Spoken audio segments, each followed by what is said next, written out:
Welcome everyone to the 2019 Virginia Legislative Black Caucus pre-session press conference. We have an agenda that reflects our commitment to fulfilling our promise, particularly focused on ensuring equity in education, housing, economic opportunity, and the criminal justice system. Anyone surprised about that agenda? I don't think so. Someone told me yesterday, why is the Black Caucus having a press conference? You all sound like a broken record. And I said, it's not a broken record, it's a proven record. And we're going to continue to stand for those issues that I just laid out and my colleagues will lay out until we pass the legislation and until it becomes policy. And so again, it's not a broken record, it's a proven record. And we intend to keep all of our promises. And this is not a dress rehearsal this year. We intend to get this stuff passed. And so with that, I'm going to bring up our honorary member, and he will continue to tell you how we can rise together. Our Lieutenant Governor, Justin Fairbanks. Thank you. Good morning, everyone. Good morning. If I'm an honorary member, I think I only have to pay honorary dues. Thank you all so much for being here today. I want to thank all 21 powerful members of the Virginia Legislative Black Caucus for your leadership. And Chairman Bagby, thank you for all that you do to move us forward. And you mentioned a proven record, and I'm really here standing very proud because a year ago we stood here and talked about the agenda of the Legislative Black Caucus and what we all hope to achieve in the General Assembly session. And what was achieved was really historic in many ways. We not only expanded Medicaid in the Commonwealth of Virginia, and now 400,000 people will have access to life-altering and life-improving health insurance, but we grew Virginia's economy. What we said we would do around criminal justice reform, this incredible caucus achieved, and you'll hear more about those achievements, and yet the work is not yet done.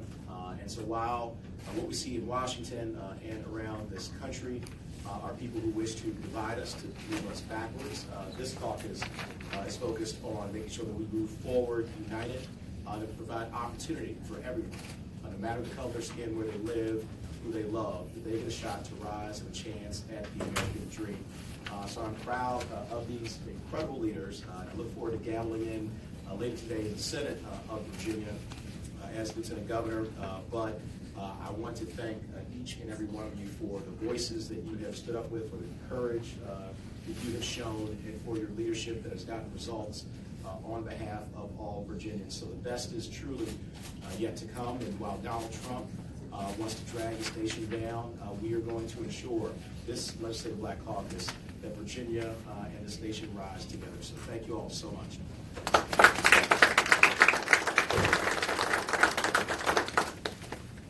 Good morning. Good morning. It's fortuitous that the Lieutenant Governor talked about moving forward. There have been many efforts in the past few years to move us backwards, and that has been in the area of legislation that some of our colleagues have passed. And that has been voter ID laws, and some of the legislation that we will be proposing is to repeal that law. And part of the governor's agenda is legislation to repeal the voter ID law, and I will be carrying that legislation on his behalf. Applaud that.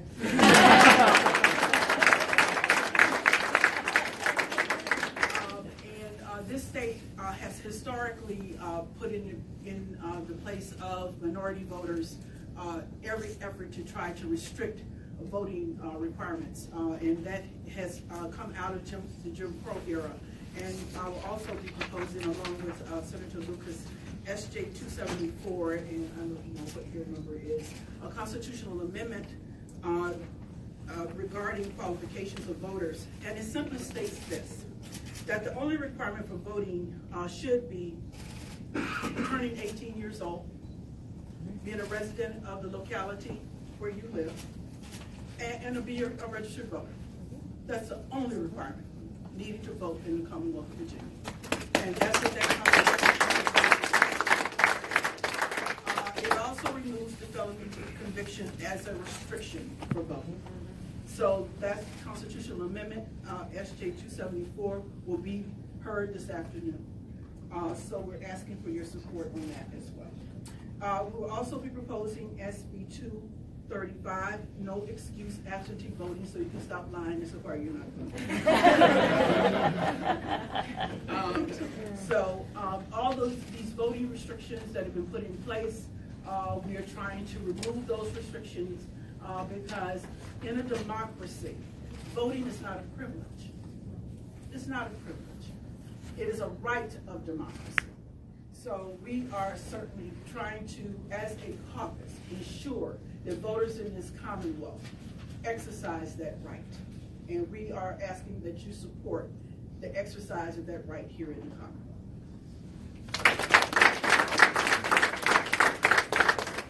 Good morning. Good morning. It is certainly an honor and a pleasure to stand here with such a distinguished crowd and colleagues as we continue to enhance our proven record of making Virginia a better place for everyone who calls Virginia home. One of the long-standing issues that we as the Black Caucus have always fought for is making sure that our criminal justice system really reflects the most basic principle in our country, and that is everyone should be treated equally under the law. We made some strides last session by raising the felony threshold, but as our Lieutenant Governor said, we've got more work to do because the law still, unfortunately, does not treat everyone equal. So what you will see coming out of the caucus members this year are things that will make those laws, these laws that we enact each and every year, more equal, fair, and a better representation of who we are as a Commonwealth. And I'm talking about things like repealing the statutes that require automatic suspension of driver's license for a failure to pay fines and costs. Making sure that if we have to suspend driver's licenses, that those suspensions are solely based on driving offenses and traffic offenses. We also want to make sure that we are really limiting the times in which we detain people pre-trial. We want to make sure that there is no pre-trial detention for low-level misdemeanor offenses, because we want to codify the state's commitment to pre-trial liberty for all people and have strong procedures to protect the fundamental liberty interests during the pre-trial phase of criminal proceedings. We also want to do, and Senator McClellan is going to carry this bill, but make sure that inmates sentenced after the abolition of parole, and at the same time when the jury was not informed that parole had been abolished, are now eligible for parole. We want to also make sure that gun violence is reduced all across our Commonwealth. And we have some common sense measures that we will propose this session, such as reporting lost or stolen firearms, such as reinstating one of the most monumental pieces of legislation that Virginia has ever passed, and that's the one handgun a month bill. We want to make sure that we require courts to collect data on race and ethnicity of people released without bail pre-trial, as well as those held pre-trial. And then as we dovetail into criminal justice reform, one of the most important pieces of that is making sure that we continue to take measures and steps to disrupt the school to prison pipeline. And so there will be one bill in the House, one bill in the Senate from the Legislative Black Caucus that will seek to prohibit charging students criminally with disorderly conduct. Because we see far too many students referred to law enforcement and start that unfortunate cycle of interactions and interdictions with the criminal justice reform. So in summary, what you will see from this caucus are common sense, progressive policy proposals that make sure everyone in Virginia is treated equally, fairly, under the law, moving forward from the time that we pass these laws until we all go to the maker. So thank you so much, and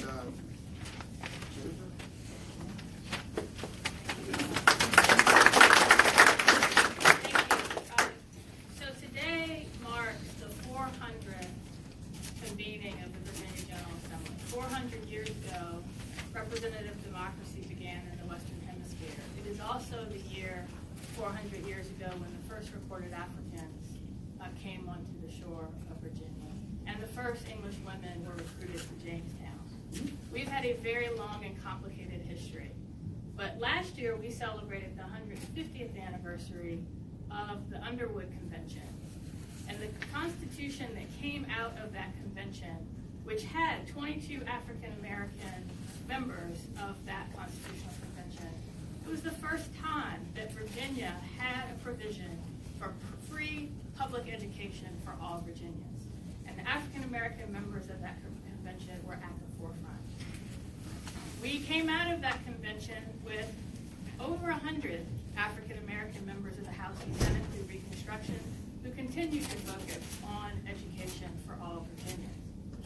We entered into a desert period after Reconstruction until about 1968, when Fergie Reed became the first member of the Black Caucus in the 20th century, and he focused on quality education for all Virginians. Ever since, the Legislative Black Caucus has led on this issue, and we continue to do so today and throughout the 2019 session. We will be supporting increased funding for K-12 education. The governor's budget includes a number of provisions. Most importantly, making sure that our teachers get a raise.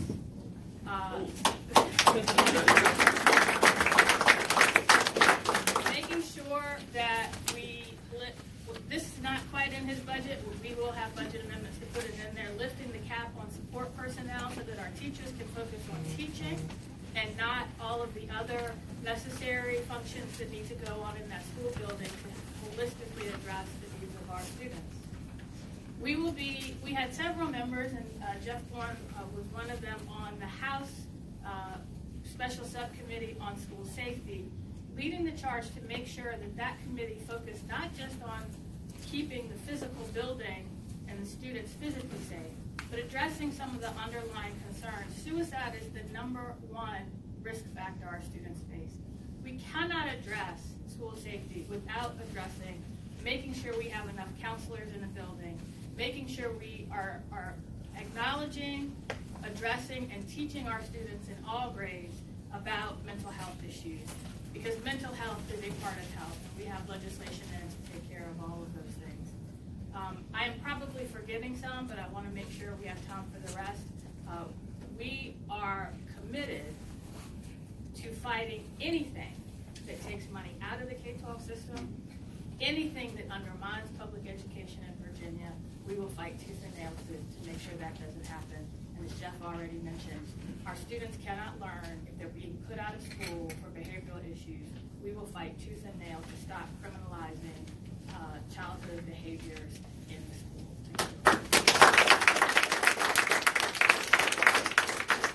Good morning, everyone. I'm LaSharice Aird, and I have the great privilege of representing the 63rd District. I think traditionally, the members of this caucus have always advocated for equitable housing. And I think I speak for everyone when the report was released earlier last year, I guess now, around eviction rates in the greater Richmond region. It was staggering to see how many families have been suffering from inequitable amounts of eviction. So as in the past, we've always advocated for housing, and this year in particular, we will continue to advocate for fair and equitable housing, but specifically looking at our eviction policies here in Virginia. I'm proud to be carrying House Bill 2007, which will look at changing the unlawful detainer process, as well as chief co-patroning legislation that will create and establish an eviction diversion pilot program here for several localities throughout the state. And those are both recommendations of the Virginia Housing Commission. In addition to that, we have members who are Delegate Bourne and Senator McClellan, who you just heard from. They'll be carrying legislation that prohibits localities from discriminating in land use decisions.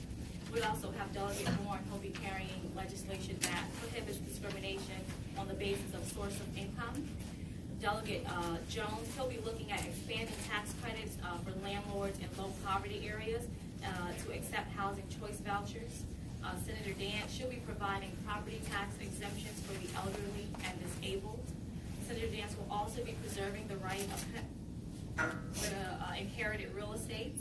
And Delegate Bagby, our chairman, will be increasing affordable housing capacity through waivers of building permits and other local fees for the affordable housing development. And while there may not be other specific bills that our members are carrying, we also are going to be supporting legislation that requires reciprocity of attorney's fees in unlawful detainer cases. And we'll also be providing, looking at legislation that provides greater transparency for eviction data, increasing the time tenants have to pay to stay, limiting landlords to trying to put out their tenants who are behind on their rent, and overall just continuing to make sure we're holding homes as a top priority, because we all know the impact that has on the family and on the individual. And if you don't have secure housing, then it's a spiral impact onto the way our communities are set up and built, and the security you have to take care of yourself. Thank you.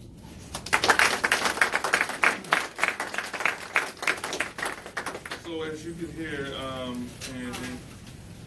we have a number of bills that are going forward, really engaged in the budget. We just touched on a few of them. I want to introduce you all to one of the new team members for the Virginia Legislative Black Caucus. We actually have another one coming on next week. But Deandra, behind Steve Hammond, is Deandra Musgrave, and she will be coming on as our, help me out, communication and That's why we need you. I'm glad you guys know, though, right? And so Deandra is behind Steve, and so she'll be working with our legislative assistants and you all to make sure that we're following our legislation. And we will be coming back with additional press conferences. I know we have one prepared for Matthew James with his efforts with economic development and other individuals that are really working hard. I know Marcia has a lot going on in our privileges and election. So we will be coming back and really working hard this year to, again, not have a dress rehearsal, but really be focused on getting this stuff done now. And so at this point, we have now had a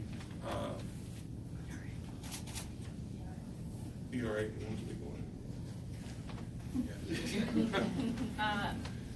So, as the Legislative Black Caucus has always fought for equality under the law for all Virginians, today in the Senate Privileges and Elections Committee, the Senate resolution for Virginia to become the 38th state to ratify the Equal Rights Amendment will be heard.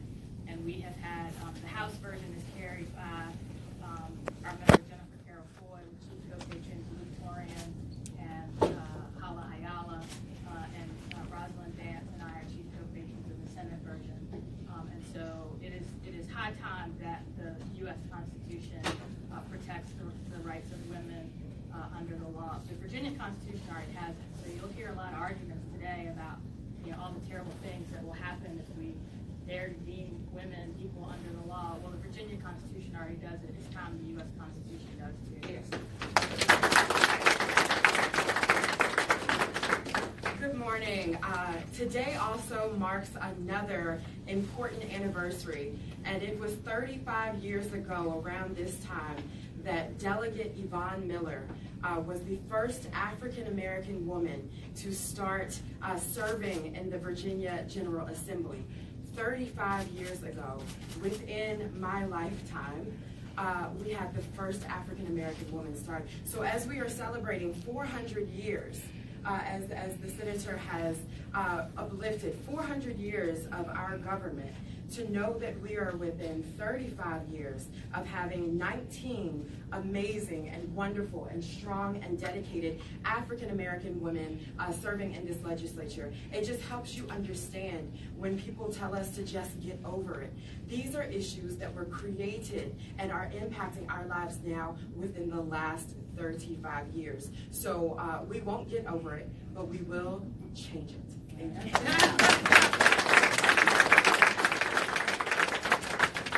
We only have 5 more speakers.